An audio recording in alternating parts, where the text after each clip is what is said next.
Living your life like it's golden. Golden, living your life like it's golden. Welcome to the Tampa Bay Breakfast Club. I'm your brother John. And this is Qiana. And I'm the only Mr. Edmond. This program is being brought to you as part of the project. Community Development Training Center. See that? See that. Yeah. We like to thank y'all for tuning in, helping us. It's to redefine. What's cool? Because smart is the new. Giddy gangster. And if you don't know, now you know. know. What's Ooh, good, y'all? it's Friday. Ooh. Mr. Edmond remind me of an old Chevrolet. You know, you got to go outside, put it on, then go back in the house and get ready. So that when you come out, get ready. Or does it like, when you go to the top, that it's gonna crank. Yeah. Okay, right. Yeah. But you turn it and go, Yeah. and then you do it again. And then that's when you say your prayer.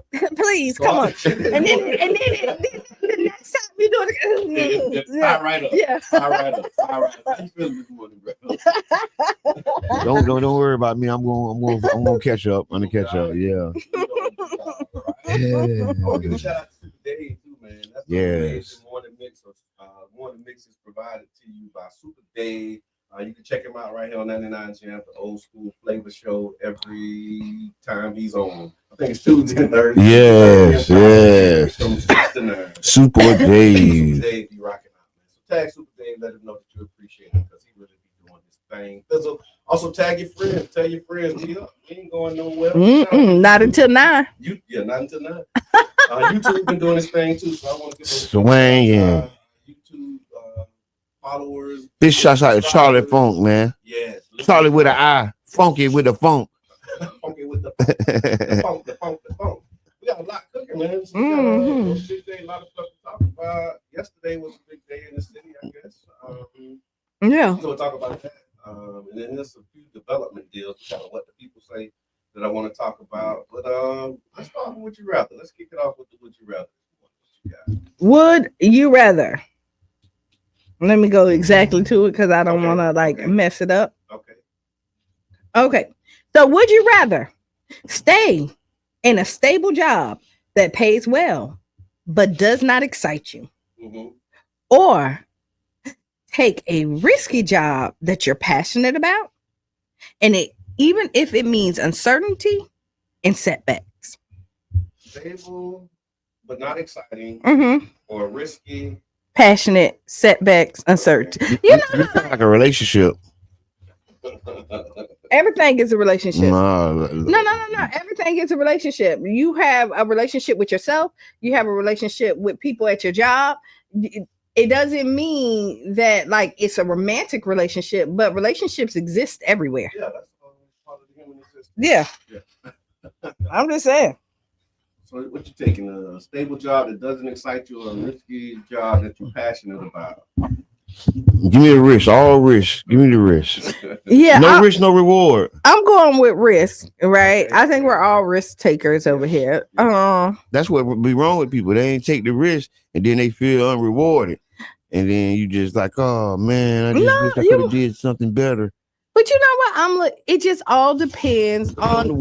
It depends on the person, because people who in this artistic world and really creative, they typically take these risks, right? And then you have A-type personalities that get a 9-to-5, make the money, and regardless if you like it or not, they accomplish their goals. Man, some of these 9-to-5s is risky. No, they are. I had some risky 9-to-5. Hey, it feels like a risk. And I was passionate about it, but it was still risky. Yeah, I mean, corporations are not loyal to you. Absolutely not. No, the corporations use us as tools and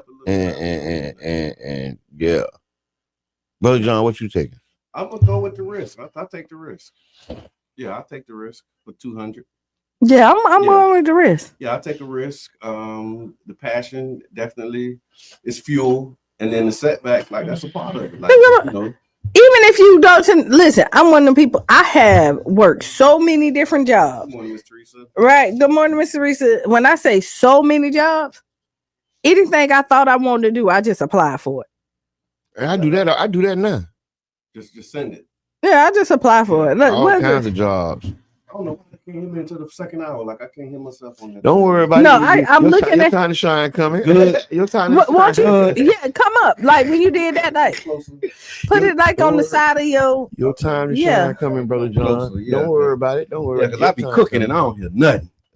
what we I hear? know I be cooking sometimes. Every now and then I'm good to make a good omelet or egg sandwich or something. Okay. And don't hear none of that. None of it. Why you say cooking and it's just right. Everybody know Qiana. Mm-hmm. Yeah. Yesterday was Shauna's birthday. Oh, happy birthday, Qiana. I threw her a birthday party. She came in. It was so funny. That's amazing. So she was singing, and I wish I could have like recorded this. She heard Cheyenne sing "I Will Always Love You" by Whitney Houston, and I asked her to sing it. Okay. And she started trying to hit those notes. You can't sing that song if you can't sing. That's one of them songs that you can't sing. You should have just sung "Happy Birthday." But she was so happy. I asked her, was she happy? She said, happy, yes. I just read the text. But yeah. So yeah. Okay. So again, I'll put it in the chat. Let us know what you're doing. A stable job that doesn't excite you, or a risk job you're passionate about with setbacks. Lord have mercy. It was Miss Geneva Gibbs' 86th birthday yesterday. So shout out to Miss Gibbs. I called her, but she wasn't at home. Yeah, 86 years old. I remember I posted it a while back. We was doing the Andrew Gillum campaign, and she was maybe. So how long ago was that? Right. She was like maybe 80, 79 or 80. And she did probably like 100 doors. She was canvassing on doors for Andrew Gillum. I think that was late. It's been a while. And so and she's still engaged. And so shout out, happy birthday. Wherever you are, Mrs. Gibbs, happy birthday. We love you. We appreciate you and all that you do. 86 is 86. I was watching this documentary about the countries where people live the longest. Okay. And it's usually over there across the pond. Okay. Like so they ban all of the food I was just on this side of the pond. I was just gonna say, want to know why? No, that they said like I mean, no, I don't. You know what? These people it's probably somewhat with their diet, but they're talking about happiness and like less stress is really what they're saying. Your diet too. Your food determine your mood. Yeah. And these people like 100 and I seen somebody on this documentary 105 and she was chopping wood. She was moving no dementia. Our idea.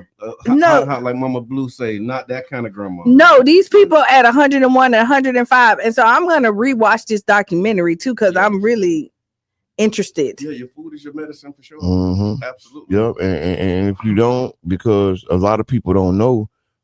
They have manufactured the food to give us feelings and make suggestions. Yeah. I was just looking at right before I came here. I was looking at this thing. When yesterday. but listen, they were explaining. Yeah, I know, right? Listen, they were explaining how manipulation is used in the animal kingdom. Okay. Right. And then they were expanding how animals use manipulation and then turn that study to humans. Okay. Because we manipulate people and they say we putting it in the food. I believe it. That's what they said. I mean, they really it's on YouTube somewhere. Yeah, they really got agendas that they moving for real. And they invest in. Listen, they say straight up all kind of things. They want you to eat the food and the taste to leave your mouth fast. Why? Because that makes you eat it again. Yeah. So the scientists go in and put the chemical together so the food tastes good. It's like a high. It go up and then drop. Yeah. So you have to go get another one. That was high fructose corn syrup. They said that's one of the side effects of it is that it make you thirsty. And so when you drink sodas, when you drink a soda, you wonder why it don't quench your thirst because the high fructose corn syrup make you thirsty. Yeah.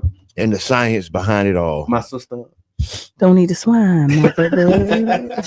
I want to give a shout out to One Community Grocery Co-op too. Last night was a live presentation of the One Community Grocery Co-op. It's on the OCGC page as well as Tampa Bay Breakfast Club.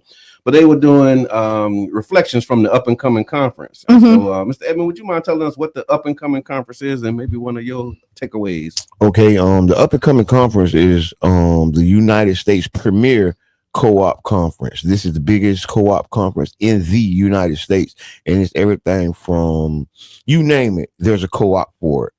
Whether it's I don't even want to go through the list, but and my biggest takeaway was understanding, the business of co-ops, right? Understanding that pantries and co-ops and all these solutions are inside of an ecosystem, and it's called the food ecosystem or whatever they call it, right? It's a name for it. Yes. And the ecosystem consists of grocery stores, pantries, co-ops, and different remedies for food, like having food at school, having food at the rec centers, having food. So that builds your food ecosystem. Gotcha. Right. And that's why when I came back, my outlook on it changed, because I thought, pantries were the competition. Okay. And then you realize that pantries and grocery stores go hand in hand. Yeah. Where do you think the pantries get their food from? Right. A grocery store. Yeah. It is an ecosystem. But on the South side, we've been pitted against each other. And that's why going to that conference really helped me understand that there is no competition. But the problem is, the other people on this other side haven't learned that yet. The pantry people, in some cases, they don't realize that is not competition. They think, no, you can't put this community member owned thing over in here because now we're gonna be out of business. No, it don't work like that. It don't work like that. Yeah, it don't work like that. So they need to go to up and coming. No, I went in. I talked to him. I was telling them yesterday. Yeah, I had a conversation with him, and I like went to tell him, right before the city council meeting. Yeah. I don't know if they actually made it, but I went and I was just out there talking, and I was like, "Hey, y'all, just want y'all to know, we're not adversaries. Yes, this is not an adversarial relationship. Come in peace. The system is pitting us against each other, and I need y'all to understand that we're being pitted against each other. No, I'm glad you say. Listen, that. we hug, man. I'm gonna tell you, they like ball, let's pray, and we did that. No, I'm gonna say the old wow was because after we went to city council and we had the city council vote, when they was coming out, like how the city we taking a picture. And they on the other side of the rail, and they like walking by, like, "Hey, y'all, I want y'all to know." And I told them the same thing. Like the way that it was framed was like we were competing and was trying to pit us against each other when we not. I'm glad you said that. So like what you said basically echoed what I said. And I didn't even know you said that. We be on the same page sometimes. We really do. And then other times we don't. But that's the mix. That's a good mix. But listen, because I'm going to say this, with this amazing fight for resources that we have in the city, there is always a fight for who gets what and when. But the reality is, even our elected officials and the people at the top, the administration, need to understand we have to invest in the whole ecosystem, right? We can't just say we want pantries and not say groceries. And we can't say we just want groceries and not pantries. This is a whole ecosystem. We got to have food in the schools. We got to have food at the rec centers, right? This is what helps people stay healthy, and that's how you get to that 100-year-old documentary that you talking about. This diet. Do you know that is a 15.5 year lifespan difference between South St. Pete and Snell Island? 15.5 years. So that's 65, between 65 and 80. 85. And that's due heavily to the diet. That is, and in that documentary, it does say the more money you make, the healthier lifestyle typically you have, and it expands. But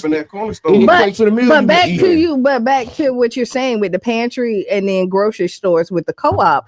Some people need free food, right? And other people, right? And other people will need food but don't want to go through that line and want an affordable place where they can go and purchase their food at. right? It goes hand in hand. There's a lot of pride in that, and people hitting them up though. Yeah, but but they want to be at the co-op. I've been doing it. I know, but but just think, if you had the co-op there with food, that's you still might go to the pantry. Yeah, because I was talking you're gonna stop doing one of the other. Yeah, I was talking to a reporter yesterday at the same thing, and that's what I was telling him. That part of the ecosystem, is allowing people to have free options, because that's when you have an option. When I go in the store and help myself. Right. Because there is no free options. And then guess what? When I help myself, y'all gonna talk bad about me, but I'm gonna survive, right? Y'all gonna, and the store might close, but we gonna be here, we gonna survive. And that's the problem. We can't choose one for the other. People have to have the ability to purchase the things they need or purchase the things they want and then get the things they need. That's right. If you get what I'm saying. I do. All right, and if you want to be a member, if you want to join the co-op and be a part of this ground floor, the founding members, we're on a push to 300. So you can actually go and join today. Go to ocgc.coop and let's take off. Also, Black Money Movement update, Black Money Movement announcement. So we got some data about Saturday's cash mob. Okay. And 30% increase in business for our first cash mob at 727 Seafood and Grill. Let's give it up for everybody. Yay! All the things, man. Amazing. Yeah. I just want to thank everybody that's been involved with the Black Money Movement. Big shots to 727 Seafood and Grill. This is still the time to shop with them. Keep going. This is still the time, because what we want to do is bring that 30% to be their normal. Yeah. The extra 30% needs to be their normal. So the next time we spin the block, we're going to do another 30% on top of that. So now we up 60 to 90%. Y'all don't understand how heavy it is to go up 30% in business. Yeah. That's a lift. Yeah. That's almost a total flip. Yeah. Y'all know about flipping, and you get a flip in. Yeah. That's almost a whole flip. Yeah. Thank you for all the people that came in and spun. Yeah. Like the customers, because we can't do this without you. And y'all stay tuned for the next Black Money Movement business we're gonna go to. That's right. But it was just amazing. I was happy to see that, to get that report. Yeah, it was. I loved it. Yeah. All right, so we're making progress, man. What else we got here? Go.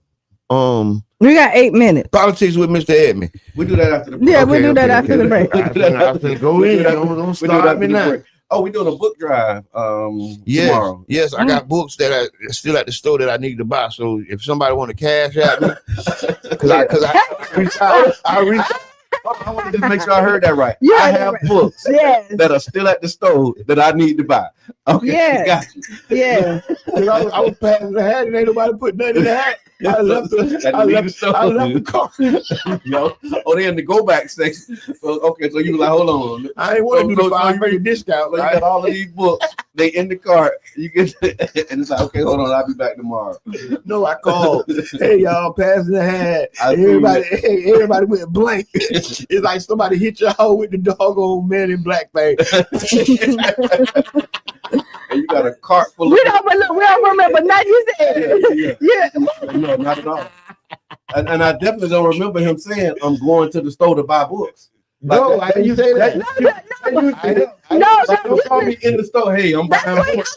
Y'all got anything on it? This is what. No, all jokes aside, this is what he does. Yeah. He pop up with an idea. He's in the mix of doing it, and then he'll send a text message, right? And if we don't respond in 2 seconds, your phone ring, right? That's the next or it's the opposite. Your phone ring and you don't pick up. You get a text message, right? So, hey, I'm buying toys for the kids. What y'all got on it?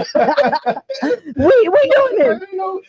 Oh, wait, no, this is true story. True story. He pull up with a bucket full of toys. Hey, y'all got anybody that want these toys? Yeah. I was in the store the other day and I got all these toys. Look, they was on sale. And we like, Mr. Edmond, WellCare is doing a toy drive. That's who got the toys. Yeah, that's big shots out the WellCare, big shots out to Tamika Misham, big Mm-hmm. shots out the Urban Drinkery, because they did the toy drive in the Tampa Bay. Good morning, Renee. Good morning, Tiffany. They was able to put together a box of toys. Yeah, and then I seen that box being used for more toys, and I was like, you know what? I feel good. Good job. See that? Yeah, Good job, Tampa Bay Breakfast Club. Y'all did that. No, you know, it's so funny though. And then Jabbar get this stuff and he be so proud. He be like, this is good stuff. And you be like these some good toys. This You see good, that? No, and it was like I'm like some black figurines. Man, like, that's why I bought them. good stuff. And now he had the book, so and they started putting it on layaway. It's in the buggy. I'll be Wait, back. I'll be back. I'll be I back. put it in an undescribed location, and hopefully I go back And and it's still there. Because I had some nice books. These was really good books. I called T to make sure Those were the books. that I was like, hey man, you know, I know a lot of kids don't do books, so I was buying coloring books. Okay. You know what I'm saying? And I was like, hey man, coloring books all right? And he was like, yeah, man, coloring books all right. Then I called y'all. Yeah. So tomorrow at House Park, if you want to buy books or if you want to pass the hat and chip on these books too, you can do that with Mr. Edmond. But we'll be at Child's Park from 11 to 1, accepting the book drive donations. Yeah, Competitive Readers Coalition. Yes. And then also we have While we're talking about drive, go ahead, do that. This is, tomorrow also is the second Saturday, and so we're doing the Fusion 49th partnership with Saturday Shop. Yeah. It's a lot of stuff going on tomorrow. Go ahead. Pull up Crab there. Boil at Trolley Market Square. We got the flyer here. With Renee on, I think I heard you say what up. She Renee? was on. I don't know if she's still so on, Renee, but yeah. if you could put a link in the chat or just put some information in the chat. But yeah, we're doing tomorrow. Really we're talking about Black Money Movement. Oh, Renee's still there. Talking about Hey. bringing economic development to our area, all those things. And so the partnership between Fusion 49th and Saturday Shops. What time does it start? It starts at whatever time it's on the flyer. I can't see either. Put it in the chat. And I keep on, and I go everywhere I go. I pick up a pair of reader glasses. Okay. And then put them down. Hey, so I was gonna say this, y'all. Trolley Market Square is on 18th Avenue and 49th Street on the Gulfport side. That's that big little thing that 12 to 6. Some people don't even know what it is. Yeah. Right. I'm just because I'm so hood. Right. I know how people like Trolley Market Square. What you talking What about? is that? 18th Avenue, cross from the VFW. Yep. The park, that's the trolley square, because you really don't see trolleys too much there. And so people don't. That big one right there that you see what it do be.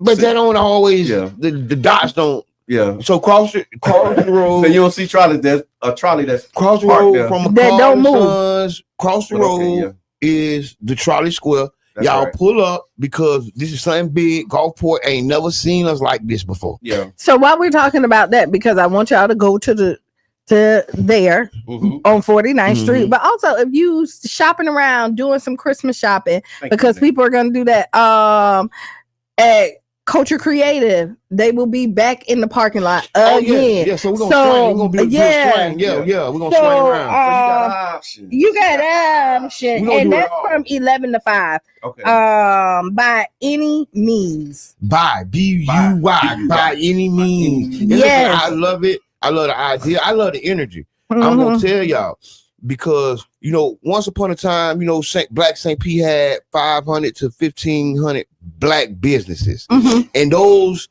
brick and mortar businesses have been long gone due to oppression and all types of things, right?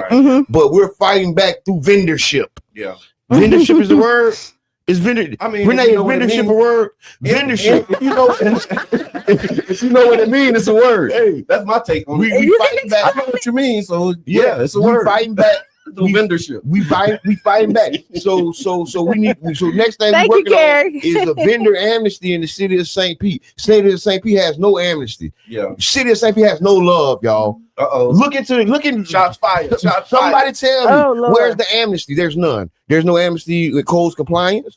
There's no amnesty. Like they got these new grants coming out. Ain't no amnesty. You owe the city. You ain't getting no money. Yeah. So what I'm saying, maybe we need to start light. Vendor amnesty. We're gonna start light. We got something that you can do. We got 1 minute, right? Before the break, we're gonna leave you with this, right? We are still taking donations for Jamaica, right? Saturday, December 27th, right here.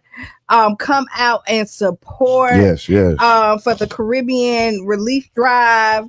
Bring your waters, canned food, non-perishable items, baby food, toiletry, all the above. There will be entertainment and refreshments. It starts at 11 o'clock. Okay? Yes. This is a community event. We're asking everybody to come out. Yes, we're looking out for Jamaica. You haven't heard about it on the news. When you talk about the Caribbean, you talk about the American Army bombing fishermen boats and whatever. Yeah. Right. But there's a tragedy that's happening in the Caribbean, and we got to help our people, y'all.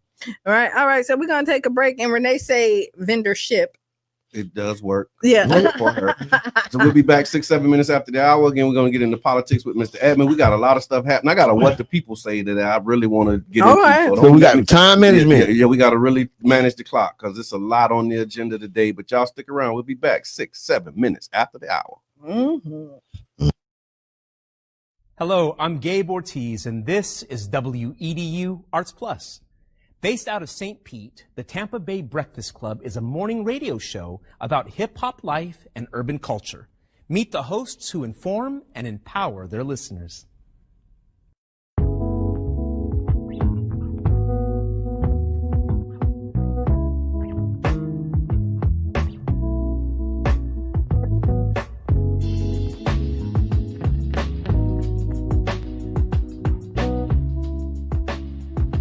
I'm your boy Edmond. I go by Mr. Edmond.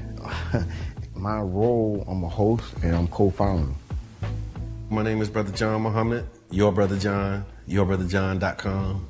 And my role on the Tampa Bay Breakfast Club is host or co-host. I just go by Qiana. Sometimes you may hear the guys call me Q. I may say Q just depending on my personality that day. And I'm the female of the crew. I think I keep balance when you look at the Tampa Bay Breakfast Club. So that's my role. And I'm Bruce Moore Jr. A lot of people do know Bruce Moore Jr., obviously being born and raised here and going to school here, but there's many more people that know Reno.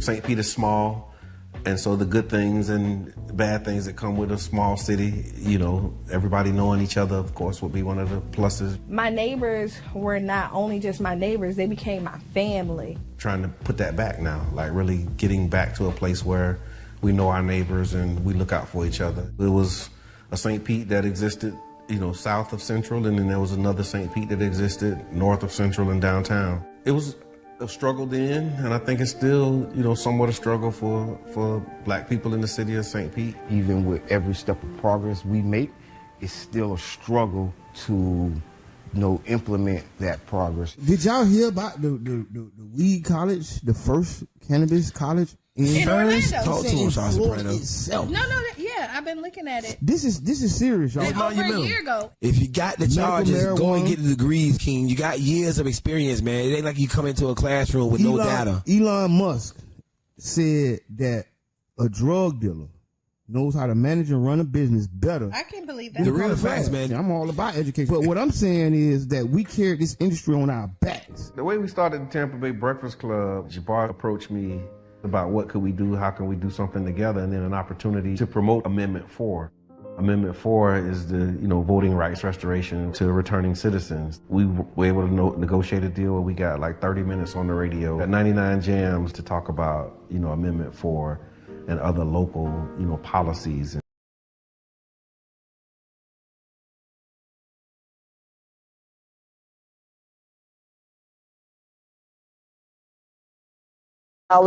A Trump Platinum card. All that and more coming up. Welcome to Democracy Now! Democracy.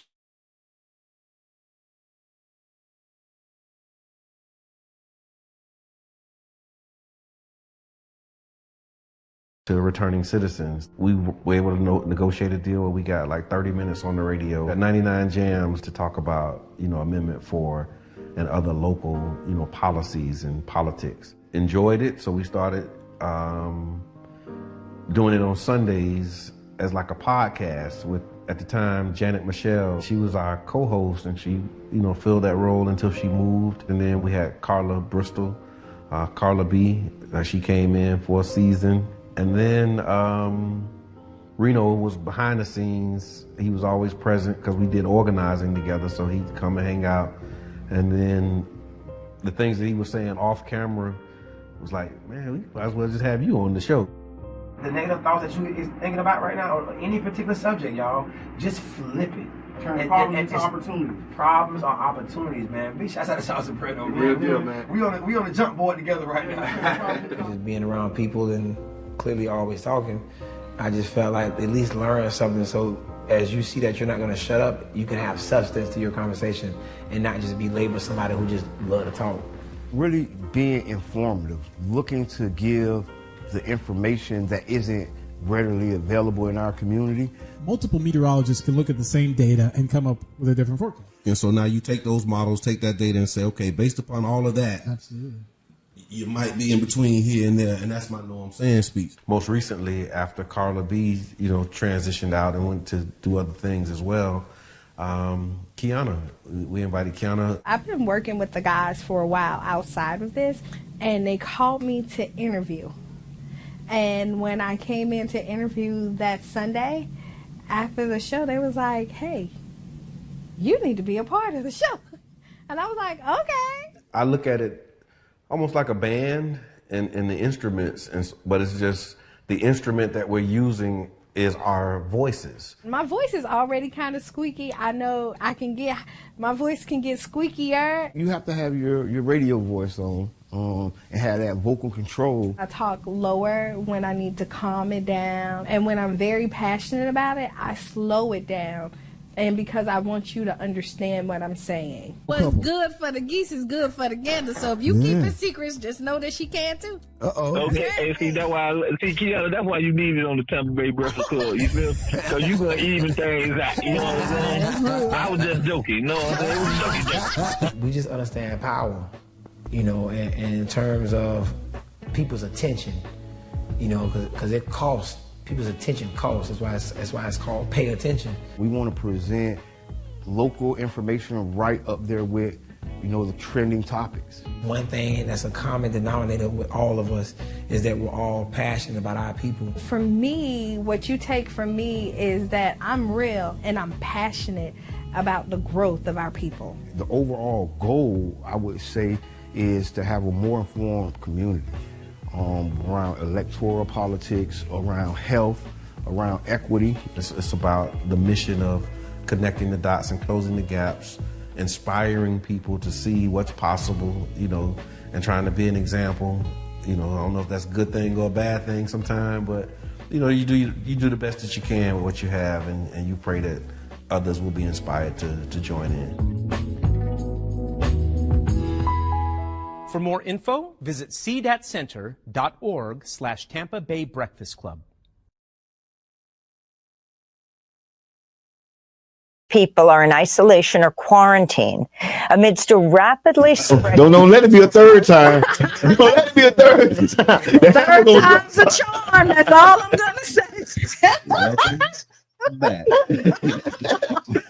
I promise y'all, if y'all be a fly on the wall, all right, Tampa Bay Breakfast Club. Yeah, Tampa Bay Breakfast Club. If you don't know who you're listening to, we'll tell you again. But who are you? I'm Brother John. And I'm Qiana. And I'm the one and only Mr. Edmond. And this program is actually brought to you as a part of the New Image Project that's developed by the Community Development and Training Center, also known as CDAT. We would like to thank y'all for tuning in, helping us to redefine what's cool. We do that. We is redefining what's cool. Because smart is the new gangster, baby. You didn't know. Now you know. Now you know. Yeah. And just to show you that too, like yesterday, we have like the most politically engaged audience in the world.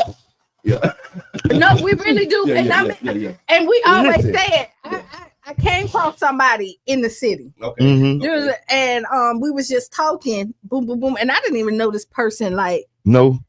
Right. Because, you never know who listen and don't listen to the show. And they're asking me questions, right? So we're answering. And I was like, dang, we just talked about this on the radio, right? Yeah. And the person's like, oh, yeah, I tune in. Right. And I'm like, right.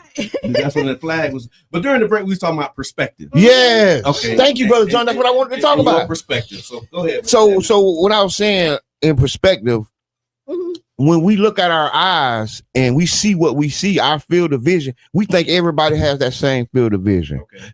We don't. Some people see their nose. Some people can't see the floor. right? Some people. I have to look to see my nose. I can't see my nose. Some people do see their nose. See, that's what. That's just. I can see it if I but look at it. And that's the perspective. One eye and look at one eye. But whatever. But that's what I'm talking about by perspective. Yeah. We all seeing something different through our eyes, and we think we seeing the same thing. Oh, and it's funny. Hey, Pass, I was just talking about your breakfast. All right, man. Listen, you need to go ahead and send us some breakfasts so we can get this out the way. We've been talking about your breakfasts. We heard it's the greatest. We heard you top tier. I did tell them. We said it's top tier. We need to find out. We are the Tampa Bay Breakfast Club after all. Yeah. Right on. But your perspective is your reality. Like that's the other part. Yes. You're talking about perspective and viewpoints. Yeah. Like that's a space of growth, right? Mm-hmm. To be able to respect people's Perspective. Yes. You know what I mean? In the way that they see things. Yes. Like, and yeah, because you want people to see it the way that, and this was like I really struggled with. I want you to see it the way I my see way, it. yes. But then at a certain point, after once arguments and you realize like you just don't see it the way I see it. And that's all right. That's all right. That's okay. I'm all right with that. I'm all right with you not seeing That was my exactly perspective with the Goliath Davis, and when we was talking about the different school to prison pipelines and just all the things, right?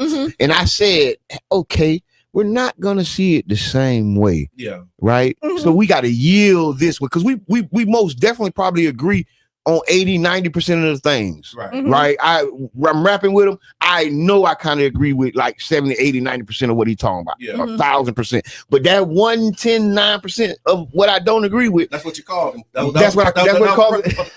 That's my reason for the call. That's why we were talking. Yeah, that's my reason. The reason for the season. Yeah.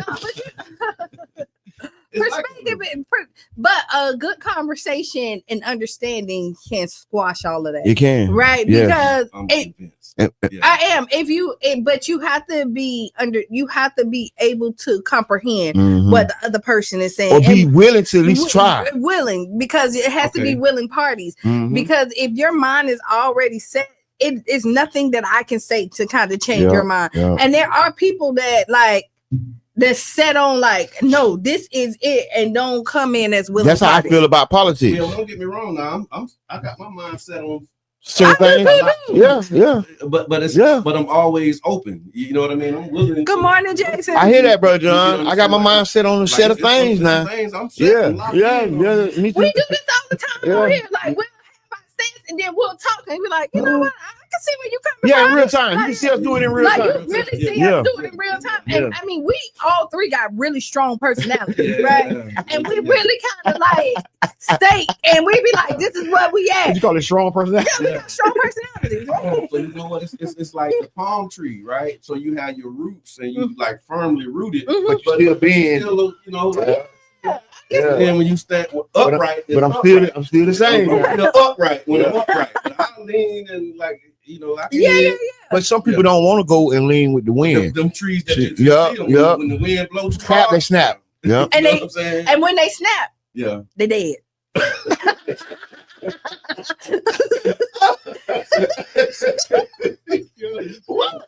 When they snap, they did. Want to hit?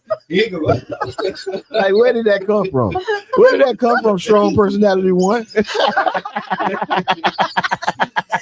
Listening to the Tampa Bay Breakfast Club, y'all. Right at 99 Gems. Your perspective. What y'all think, man? Your perspective, your reality, how y'all navigate? I don't know why we on this. Just change the subject. Urban drinkery, coffee. Listen, y'all. If you want to have the black coffee experience, listen, Urban Drinkery is your location. And when I say black coffee, I'm talking about black coffee. What's understood don't need to be explained. So let's talk about this yesterday. Oh, somebody called. We got a caller. And we got another black coffee shop too. Yes, on 18th, right there. Yep. I went there. Oh, okay. Yeah, right next to trees, right next to Trap House Blend. Actually, Shantavia did the whole building. She owns the building. Oh man, big shots out to Turner, man.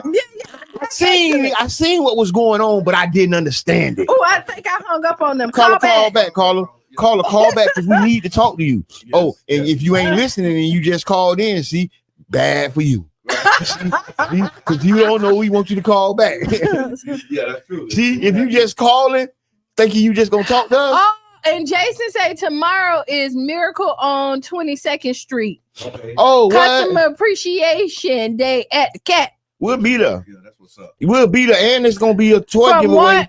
wait, it's from 11 to 6. Pull up. And it's gonna be a toy giveaway on the man. Listen, big shots, man. Big shots out to the community, man. Big shots out to the whole Deuces Corner, man. The Catalyst, Urban Drinkery. Big shots out to Jug. Yeah. Miss Gloria. Man, listen, the whole Deuces Corner.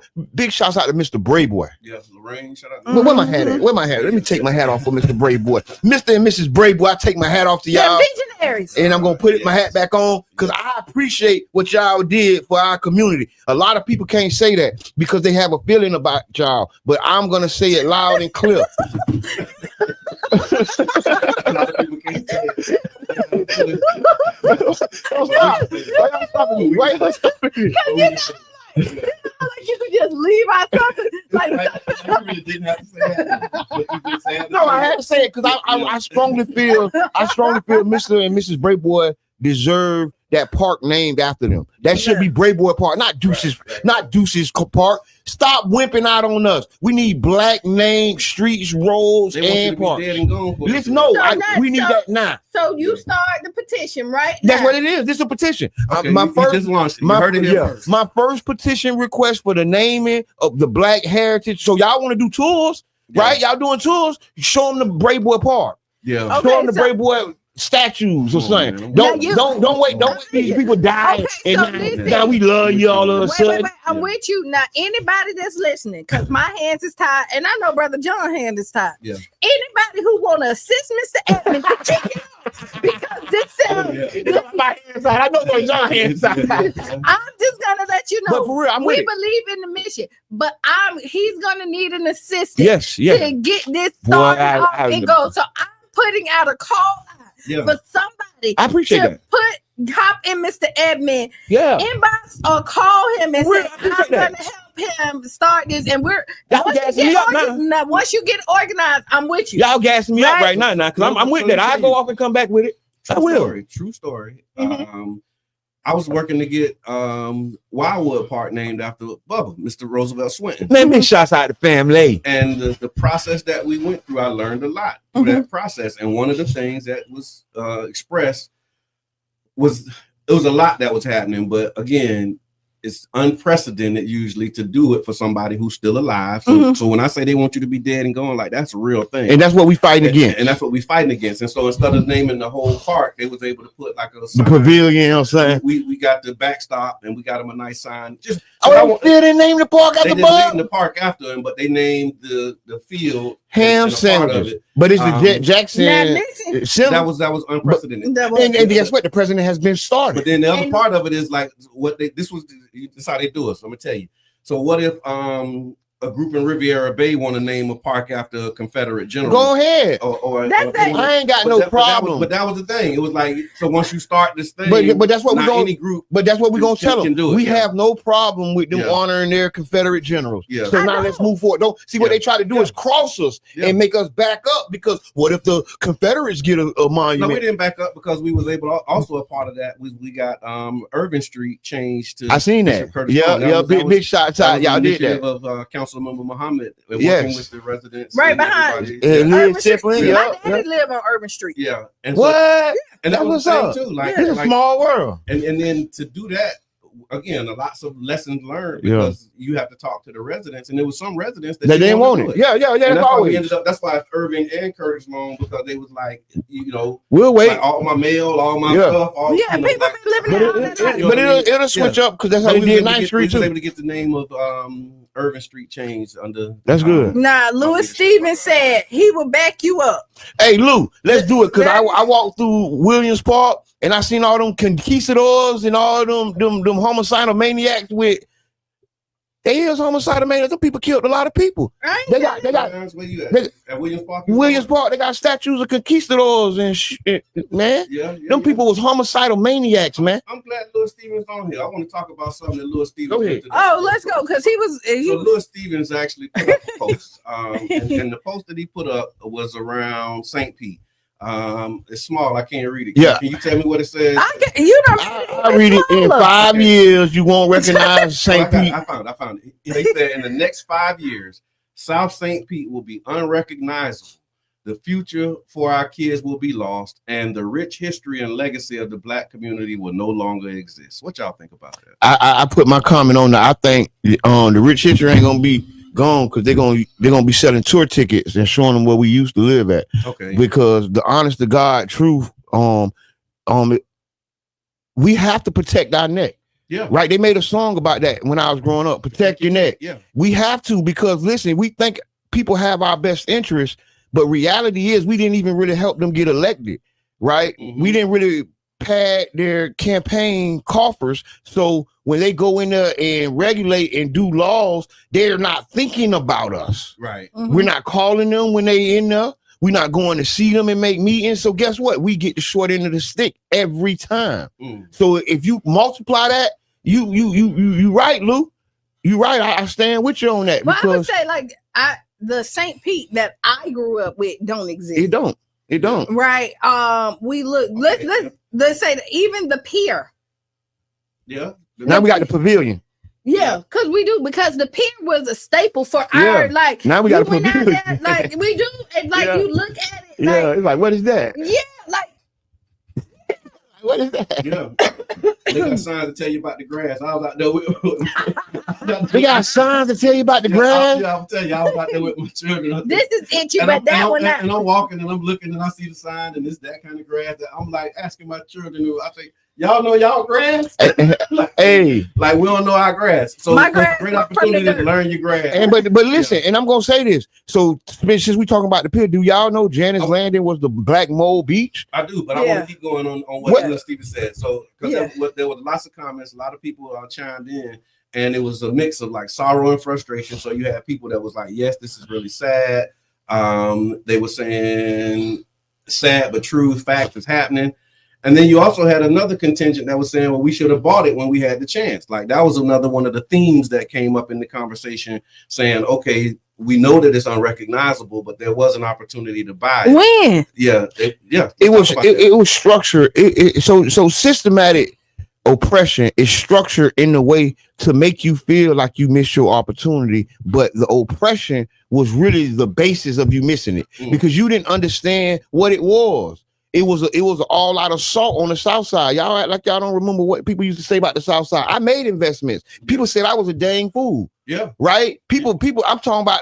I'm gonna talk about it. Yeah. I know when Davron built that house, people talked about that man like a dog. What that stupid boy built that big old house in the hood for? Yeah, I remember that. Now you like, oh yeah.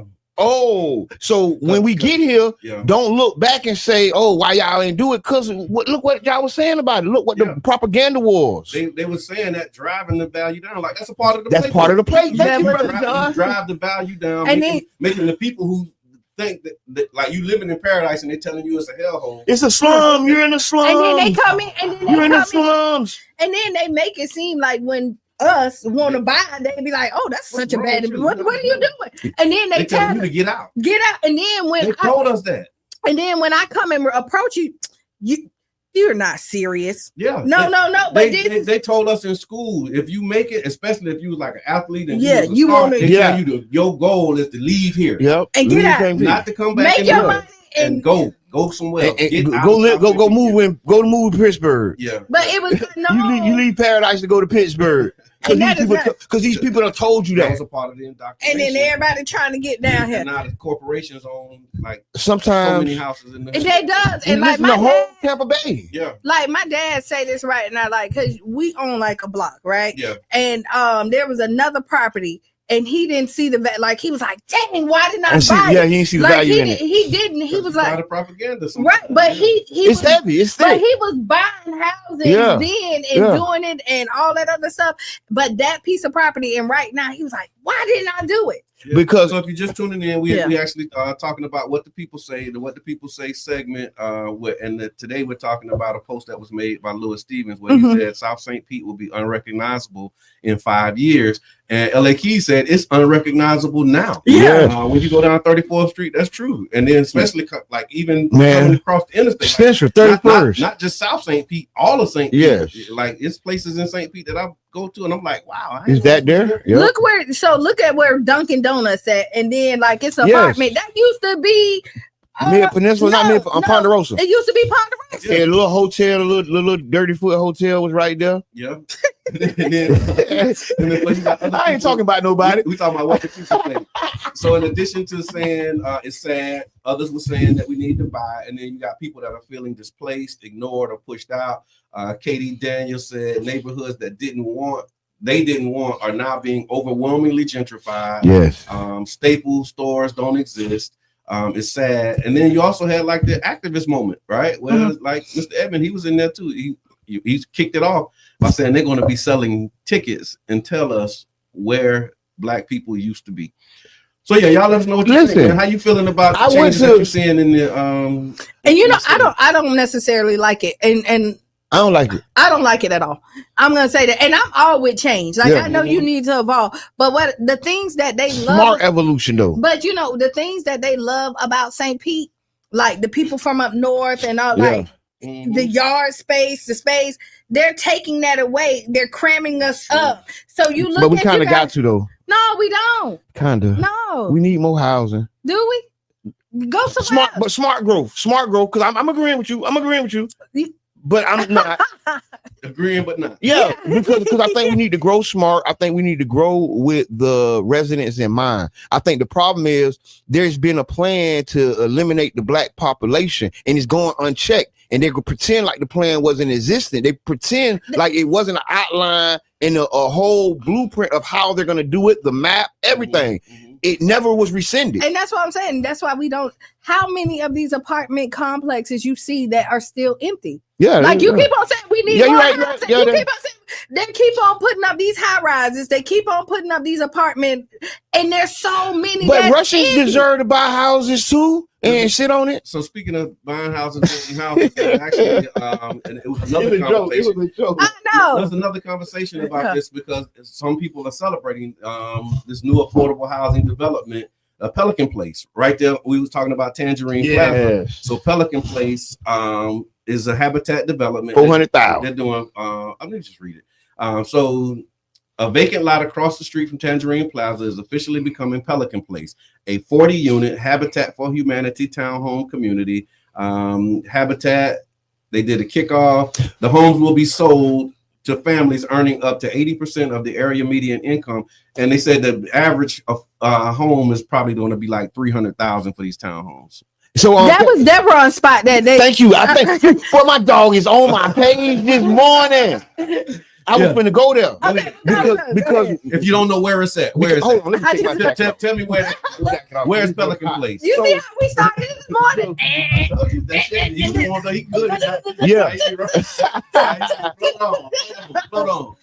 So reliable. So listen, the truth of the matter is, this is what like how Louis said in his post, how it won't be unrecognizable in the Black community because things like that happen. So a lot of people don't know Davron had that Pelican Place property, right? And the city felt the need to take it from them.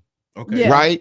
In the same time, while they had other lots and other things going on with other developers who hadn't broke ground as well, right? They felt the need to take it from the Black man, right? And then they got sued and had to pay that man, right? They had to pay. It wasn't right. They had to pay that man, but guess what? The outcome is now we have a huge development going on that we have no parts of. It's not a Black-led development that we have no parts of. And then yesterday we had to stand up and fight for a contract that shouldn't even been in city council. Yeah. From my, because I watch. Well, I ain't gonna start. Okay, we'll get into that in a minute. But so some people are applauding the focus on affordable home ownership and not just rentals, and then other people are saying that the 300,000 is out of reach, even with the 0% interest, and they're questioning why 80% is considered truly affordable. Do y'all know what? Do y'all know what a mortgage payment of 300,000 is really gonna be 400,000? I don't play the semantics. So how about the I round up, because I think they also said that what happens is with that 300,000, then the city has 75,000. But don't do that. I'm just saying. Don't do that because what you're doing. Because those talking points are false. Because when the city run out of that money, so have everybody heard these talking points? I don't like.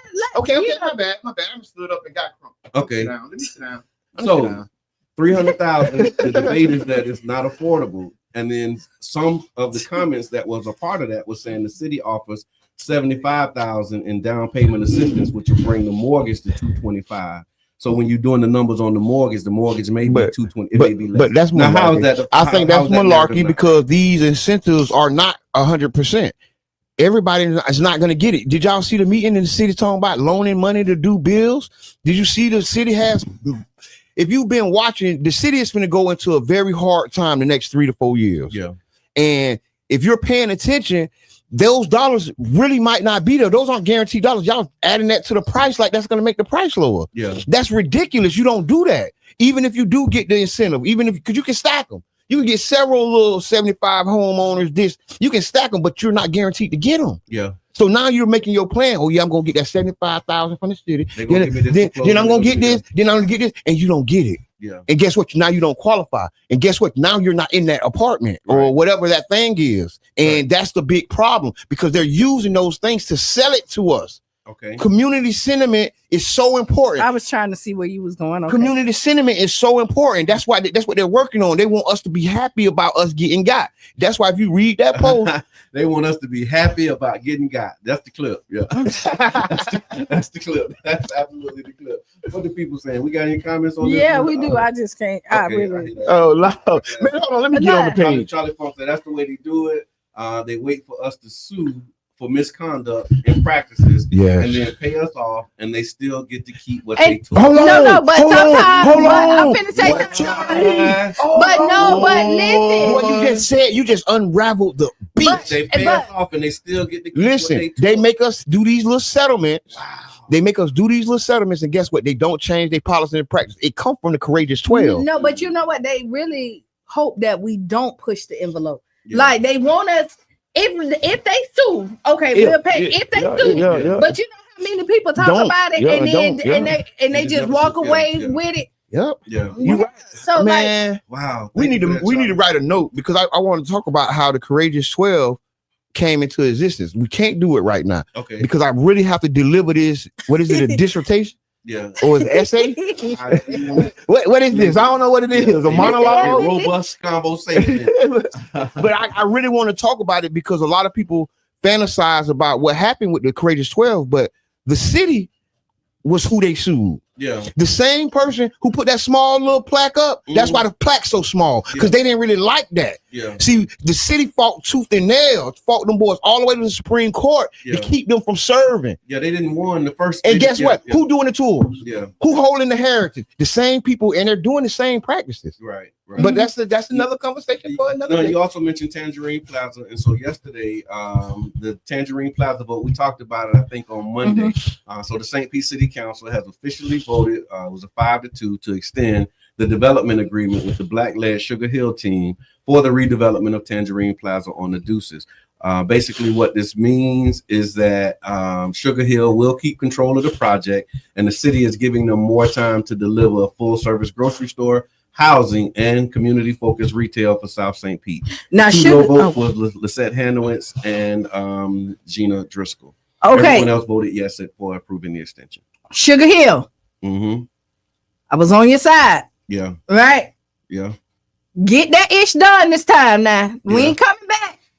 Talking about another. Come back. You can come back. No, I'm just listen. Yeah, no, we don't want to set the bar unrealistic. No, I'm just saying start the project. So that was my take Monday. I was like, you was hardcore coming in Monday. Yeah, I'm like, you was hardcore, here, man. Yeah, you was hardcore. Once you get, because we were talking about success is preparation meeting opportunity. Yeah, you was hardcore. And you got an opportunity. Yeah, you got to really execute on that because it's so many of us that's counting on you to do it, and then it's a whole lot of them that's counting you out. Right. And so I saw it yesterday as I was watching. I'm like, wow, we got to go in here and beg for this thing. Thank you, Brother John. Like these things that they they do for other people. Without even blinking. But when it's us, we gotta beg. And it's a fight. And it's a fight. And I'm like, what the? So brought in the biggest politicians in Black America. When we talked about this, that's why I was saying. Remember, I was like, listen. They give other people extensions without, like, they know the circumstances. Yeah. They don't have to explain. They already gave them their reasons why they were going to extend before you even come up. The fact that we had to go and plead our case. Yeah. So what I'm saying is, to Sugar Hill, because fair or not fair, just get it done at this point, because again, and prove them all wrong. Yes, man. You got to. I don't like that. There was a lot of people who was in that space. I mean, a lot of people who wasn't in that space that was with them two no's. Mm-hmm. Yes, you know what I'm saying. Mm-hmm. Yes, and they was like siding with the no's. And, yeah, that makes sense. Yeah, that's right. But when you don't look at the whole context of what's really happening, then you can take that position. But like, keep going. I'm glad they was able to keep going. And keep the contract. And now you got to execute. But see, this is my thought, right? There is unfair expectations put on Black people, and this is another example because in their contract they had a year extension, right? And then when you listen, when you listen to the conversation that was going on, that was such an out of pocket conversation that had nothing to do with what was going on. Like I was riding with my son, right, and we kind of like was just talking about it, we commentating, and I'm like, why did they talking about that? Why did they talk about that? And then the next thing you know, one of the council members say, well, that's in the contract. We can't, why are we talking about it? And then I'm thinking, wait a minute, who's facilitating this meeting? Yeah. Because it seemed like one big run-on sentence and all that stuff didn't matter or pertain to really what was going on. And if you don't, it be some personal. It's very personal. It's going on. No. It be like when you look at it, it be personal stuff that's going on. Like Eagles get in there and then Eagles or egos? Yeah. All the above. Okay. Birds of prey.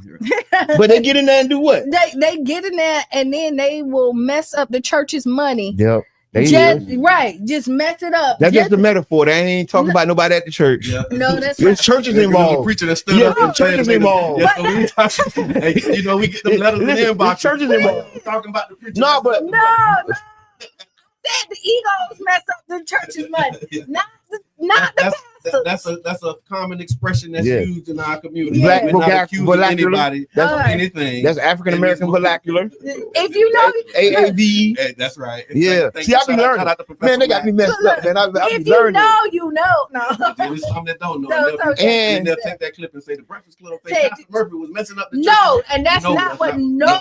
Absolutely not what we're saying. And what I do want to say is that I'm glad this is an opportunity for some people to clear their mind. This is not a reset. Them boys been working. This stuff going on, and I told the reporter this. I mean, the reporter had a long conversation, just one-on-one, not even on TV. Yeah, right. We just that man was just boo boo boo because he was like he seen it. Yeah. And I said, just imagine if the city of St. Pete didn't half-heartedly support Black endeavors, what would it look like for the city?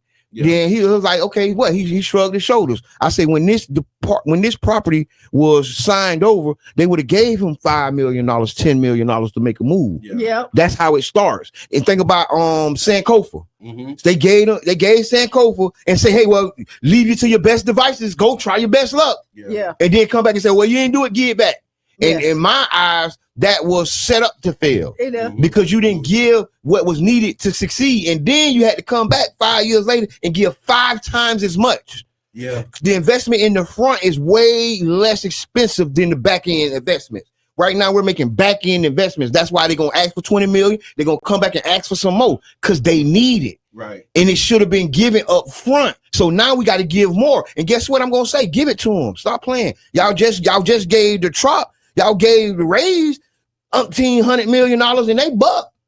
You might as well get it to somebody else. Got it on the book still, don't it? Don't y'all got them bonds? Or them bonds go back? What happened to them bonds? They had to go back and redo all of that. Reverse. And we finna be broke. That's crazy. They talking about being broke. And think about that deal they just gave up. Yeah. And I'm just tuning in. We're talking about the St. Pete City Council vote that happened. City Council has officially voted 5-2 to extend the development agreement with the Black-led Sugar Hill team for the redevelopment of Tangerine Plaza on the Deuces. We actually covered it live on the Tampa Bay Breakfast Club. And I want to thank everybody who tuned in, because what we're trying to do with these city council watch parties is make sure that y'all can see it happen while it's happening.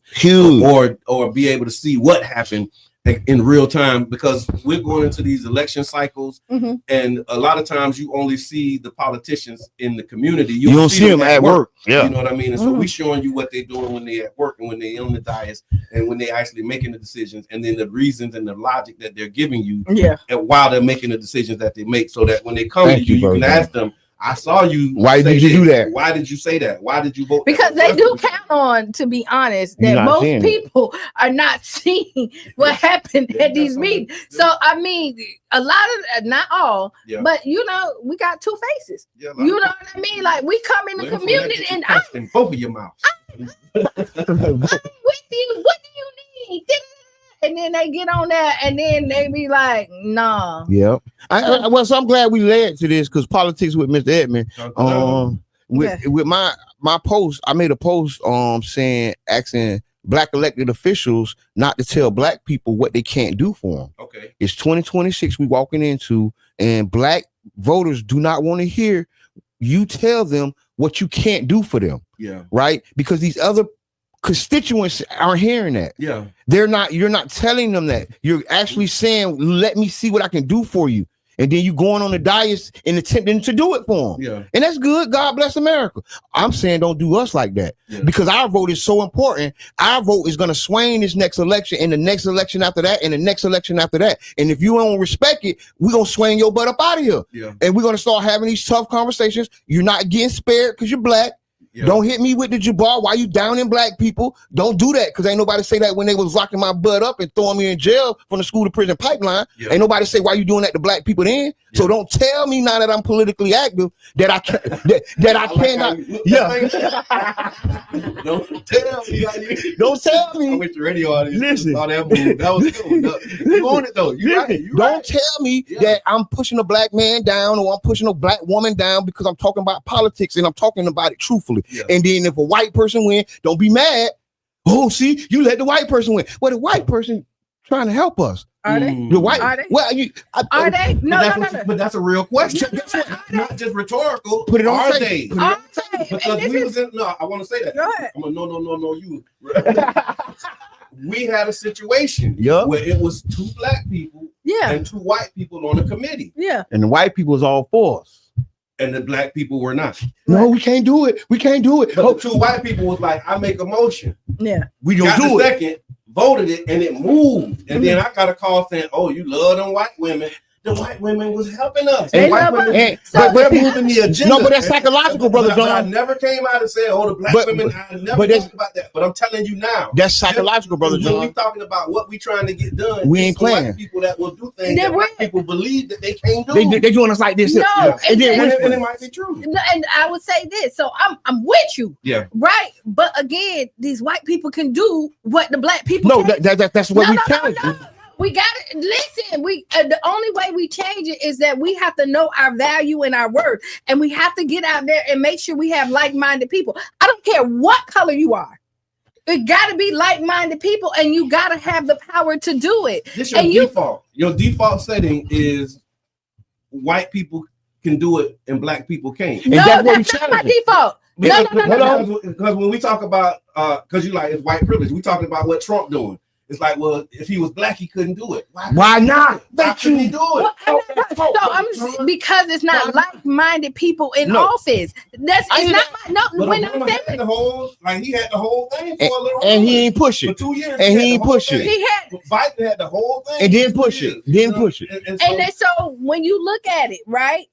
White, you see when white they can be for us, but they still don't want a lot of them don't want us to get in our like. I hear that. And so like this is not when you say my default right here. What I'm saying is we just got to get more people in office that's gonna push for us, and regardless of Black or I don't. And if we got Black people in there, that's not pushing. We got to get them out. I 100% agree with with you because I done said on here, there's Get some 'em out. people that I will never vote for, that I went in and ain't did nothing good for our community. There's a few, right? I ain't voting for you. And I will never vote for again, right? That like I'm gonna start saying their name. I'm done because I'm tired. Listen, I'm tired. I'm tired of being G code with people that aren't G's. Okay, right? These people ain't gangster. They ain't keeping it 100. Right. So okay, then, but we keeping it 100. We ain't saying nothing about the BS you did. We ain't knocking your organization. Let's call them out. So call them out. Don't you be boosting me up like that. Call them out. But the honest to God truth, like our audience is being cultivated around politics. That's all this show has been about. That's what it started. We have entertainment sections, but the bulk, I wasn't surprised to see 1,500, 2,000 people watching city council meeting. I wasn't surprised because we have cultivated our audience and we're helping cultivate our community. And guess what? There's elected officials that won't acknowledge that. See, they'll pretend like we are invisible. And guess what? That's part of the problem. Stop playing with me like that because we're not invisible. We're here, and y'all gonna listen to us. And if you're not gonna listen to us, guess what? We're gonna invite your butt out because guess what? These seats have been won by 1, 2, 3, 5 votes, 7 votes. And guess what? I know 7 people. I know 8 people. I done helped one of y'all truckers get in. Right? Them 8 votes y'all, 9 votes y'all won by. I helped them. That was Jabbar votes. That's right. That was Jabbar votes. Right? But guess what? Now I see my power. Now I see, okay, you know what we can do now? We're in trouble now. Now you know what we can do?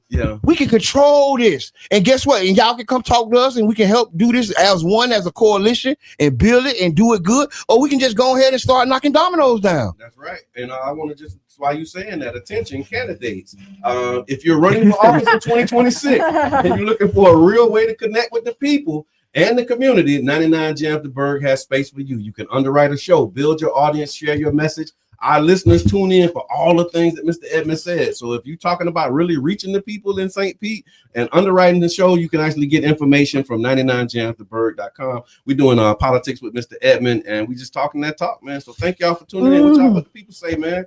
What y'all think? How you looking to show up in 2026, man? Because you know they're gonna be coming. They coming to churches. They coming to already. I'm already getting the call. They're gonna be coming and asking you for your support and your endorsement and all of that.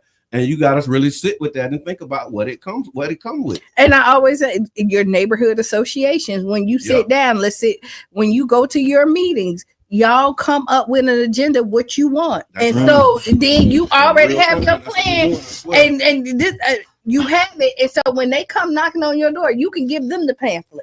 Right? Like, this is what we want. If you want, tell me. When they come to your door, you give them a pamphlet. Right. I like that. Yes. You say, hold on. I got something I want to put in your I can print it off. I got to print it. And then you have it, and this is our demand. I like that. For right here. And tell me what, and you need to get this back to me. Check off what you can do. Where you at? Where you at? Like, they got questions. That ain't what the Heritage Foundation do. The Heritage Foundation print the doggone thing and tell them to do it. They don't ask them what can you do. That ain't how the Heritage Foundation moves. So that's the way you frame the conversation. Well, however you want to do it. So you got to frame it as like, this is not optional because I'm hiring you to do a job. Because that's what it is. You hiring them to do a job and you saying, okay, can you actually do the job? And they telling you, well, there's parts of the job I can do. Okay, well, and then you know what? The part that really impacts you and your community, that's the part that they shaky on. And then that's when economics, health, affordable housing. And if they mark off that they can't do that part, thank you, but you're not the candidate for me. That's right. And that's it. Like, you know, like, and tell they black butt. Like, listen, hey, this is what I don't care who they is. I don't care, white, black, Spanish, purple, blue, brown, no. But when they do that, and if they tell you if they're shaky on what they can do, you be like, you know what? Thank you for your time, but you're not the candidate for me. That's right. And then they're either going to say, "Hold on, I'll help you," or they're going to keep on moving on, right? And so you find the one that's going to give you what you need. But again, we always say we have to know what we want. And the last part of politics with Mr. Edmond, we got some numbers around the voting.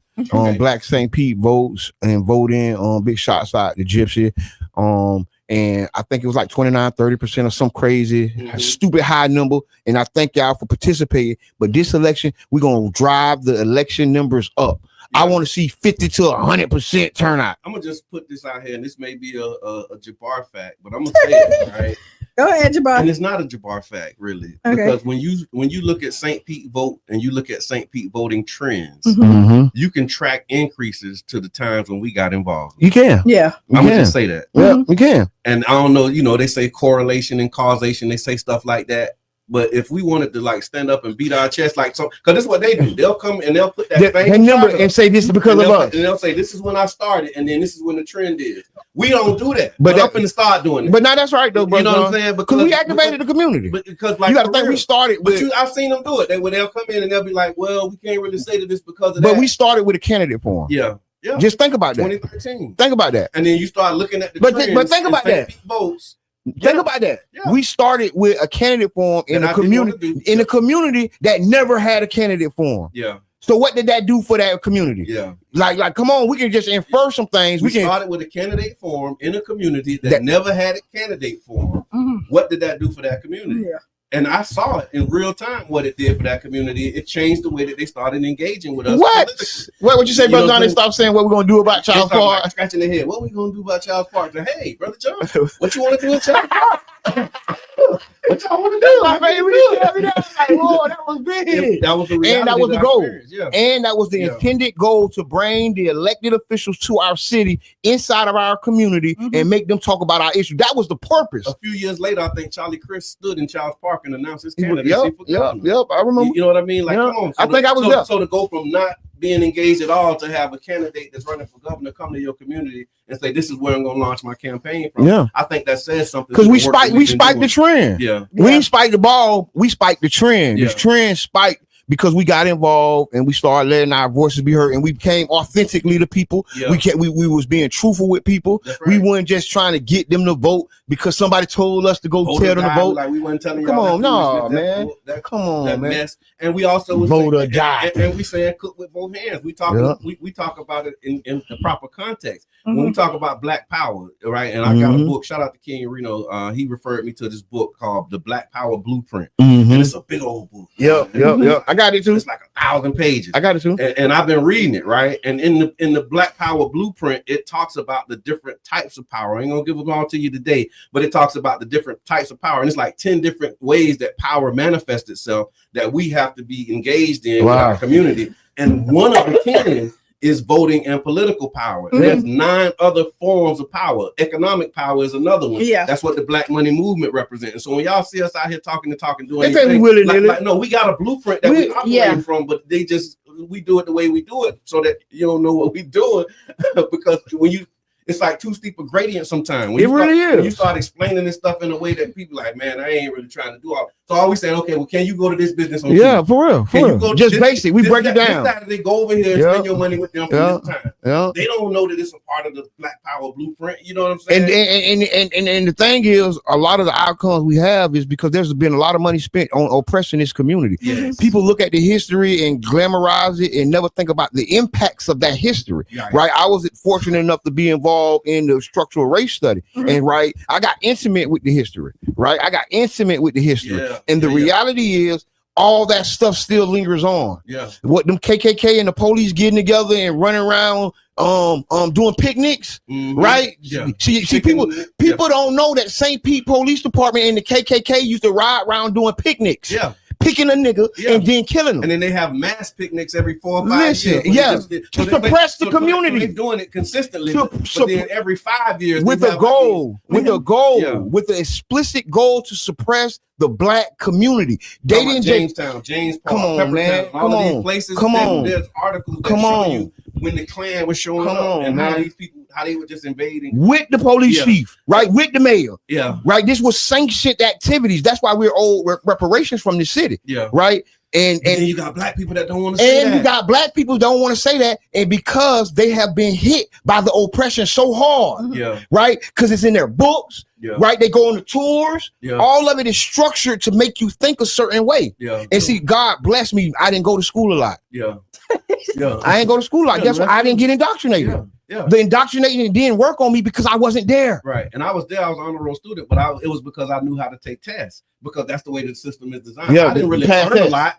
I just knew on Monday they're going to introduce the subject. Tuesday and Wednesday, they ain't really doing nothing. Thursday is the pre-test, and then Friday is the test. So I knew what days to go to school in order to get what I needed so I can pass the test. But I did all my learning outside of school and independently. But it was just, so you got honor roll students. That's why you look at these people. You got people, and this is no knock on people. No, it's not. It's not a knock. No doctorate degrees. But just think about the way that the school work. It rewards quotology. If you can stand up in that class and just recite everything, you're going to be the best student. You're going to be the best student. That don't mean that you know how to do it. And guess what? I wasn't good at that. I wasn't good at reciting babble. Because it was nothing. Like as a kid, I even was like, this don't make sense. Right? But guess what? They train you to not listen to that voice inside of you. They train you, you hear that voice, but don't pay it no attention. When I went to that, when I went to that Montgomery walk, from Selma to Montgomery or whatever it is, and the black lady said, I told the black lady how I was feeling, how this junk was making me feel. She said, baby, it's all right. You're supposed to feel that way. I said, motherfucker, I swear I never wanted to be so disrespectful to a little pretty, little lovely black lady so much in my life. Wow. What you mean? It's designed to make you feel that way. You mean somebody really studied this and wanted me to feel like this? And then another group paid for it? Coca-Cola and Pepsi paid for me to feel like this? I was hot. I was hot. And I brought it back home. I tucked it in. Right? It didn't come out immediately. This was 2017. This was 2017. I remember when you went. This was 2017. So it's percolating because the reality is they're doing it here right now. Right? That's what them tours about. I don't care who doing the tour. Now, see, I don't care who, if you I don't care who doing the tour, who's profiting off of it, and what are they indoctrinating them people with? See what I'm saying? But okay, I'm done. The politics with Mr. Edmond, y'all. So now I'm finna flip the pancake. I'm flipping the pancake with the old lady that said when she told you that you felt like that put a battery on your back to come back and fight even harder. No, it didn't. It did, because you've been fighting against this since you am I wrong? Ever since he done came in, since he did. We thought about perspective, right? How you know that wasn't breaking me? So let's say 1 million people went through there. And it inspired Jabbar. Right? Y'all know what kind of person I am. I'm a 1 in a million person. So what it did to the rest of them people? Rest of them people that was crying, wiping their tears. What did it do to them? Them people went back home and got in the trunk of their car and shut up. But they didn't want it to happen to them. But listen, we always egg and a potato go in the same boiling water. It's what you made of. You cannot say what it's gonna do to you, how I'm gonna react to it. Like again, we change stuff. You change stuff. Other people not gonna feel that way. Let's take some comments in the time that we got left. It's a lot happening in the chat, and we definitely appreciate it. Go ahead. Let's see. There was a question. Okay, Louis Stevens, thank you guys for showing the meeting yesterday. Appreciate that. Y'all need to be talking about DeSantis' proposal to stop property taxes. We do have that queued up. I got it. We just not talking about it today, Miss Teresa. But thank you for that. We on that. Charlie Funk, we need more people occupying these offices. Appreciate you for saying that. That's absolutely most skilled people. Kona St. Petersburg, thank you for being here. Kona St. Petersburg says we need folks willing to join their neighborhood associations and step up. Many candidates want to go to neighborhood meetings and make promises that they need to be held accountable for. Thank you for that contribution. Miss Teresa wanted me to say something, but I don't think we got time to say it in the 3 minutes left. But it's only 3 minutes. Yeah, with that. And then Miss Peanut, some of the money spent to suppress the community, crumbs of it is paid back to Black handlers. So that's a part of the investment. So when you talk about the investment that they're making to suppress our community, they have to have faces of that. That they use. And people you love. Yeah, they call them credible messengers. Listen, people you love, people you have a lot of respect for, like. Or people you don't, because what happens is the people you love who are respected in the community won't show up because they don't want to feel like they sold out. And then you get somebody else. No, then you get the one person that come in and you be like, why they got them? Because that's the only person that accepted the job. Yeah, and then I'll say this too, though. That's right. I'll say this. you talk about the educational system, you talk about perspectives and all of the things that we cover today. You really have some people, and it's unfortunate for us in a lot of cases, but they really think that what they're doing is the right thing to do because they bought into it. And they've been indoctrinated. So no matter how hard you stand and scream and beat the chest and have, like, they really believe that what they're doing is the right thing. And so that's another part of the equation. When we start talking about dealing with people, like, you got some people who know that what I'm doing is wrong. I know it's wrong, but I'm doing it. Right. But then you have some people that's signing up saying, no, I read the thing, I looked at it, and I believe this is the way for us to go. Because they bought it. And just like you read the Black Power Blueprint and you was like, yeah, I read that, and this is the thing that I'm on. Like, they read what they read, and that's what they own. And we got to understand the lay of the land and say, okay, well, you think about King and all of them had positions, and everybody wasn't all the way in on any of that stuff. But it's all moved. Everybody ain't make it to the White House. But I believe in democracy for real. Like, I believe that how I feel, if you want to put it on there, let the people vote. Yeah. Like, for real, like, the majority wins, regardless if it's my decision. But then you have to make sure the people are informed. Thank you, brother. You ready? I ain't interrupt when you say let the people vote, but I said let us vote because when we talk about letting the people vote, they'll put a whole bunch of bad information in there and be like, yeah, I think we do need to just jump on off the ledge. And you think that that's the right thing to do because they saying in order for us to make this decision, for people, everybody let the people decide, and then you're gonna tell them all the reasons why they ought to just hang and kill themselves. Everybody else jumped off the ledge. GPT telling them, yeah, you're right. Yeah, you need to. Wait, before you say this is how you do it. Okay, so because you pointed at me, you want them to jump off the. No, I'm never saying like because you like you want them. So let's clear that. No, because we're in here all the time. Right? We sit up here and we hear decisions and we like debate it and talk about the pros and the cons, and we really give the people informed stuff. So even when like the raise deal, when they was selling them, this was a staple to tell them, oh no, this is what it is. We started so many conversations. Right. And they hate us for that though. And that's fine. But that's what we got real hate mail. Hate me. He need to hate the job he's doing. He was in my comments. The job he's doing. All I did was ask a question. But no, he showed up in the comments. You can't question white power. And when I'm can't talking about question it. If y'all want, I'm gonna try and find that place. Oh, it's 9 o'clock. And I'm naming it because we gotta go. Yeah. He was left of center. He was left of center. Yeah, he was left of center. All I did was ask a question. And black folks ain't supposed to do that. So ask questions, learn all about yourself. Yeah. There's a lot of things happening this weekend. And tune into the Tampa Bay Breakfast Club. Lose your shoes and shout all around the house. Hold on, we can at least do that right. Okay, go on. All right, so up next is Sister Hughes. Lose your shoes. And shout all around the room. This has been the Tampa Bay Breakfast Club. I'm your brother John. And this is Qiana. And I'm the one and only Mr. Ed. And we out. Bing, bing. All right.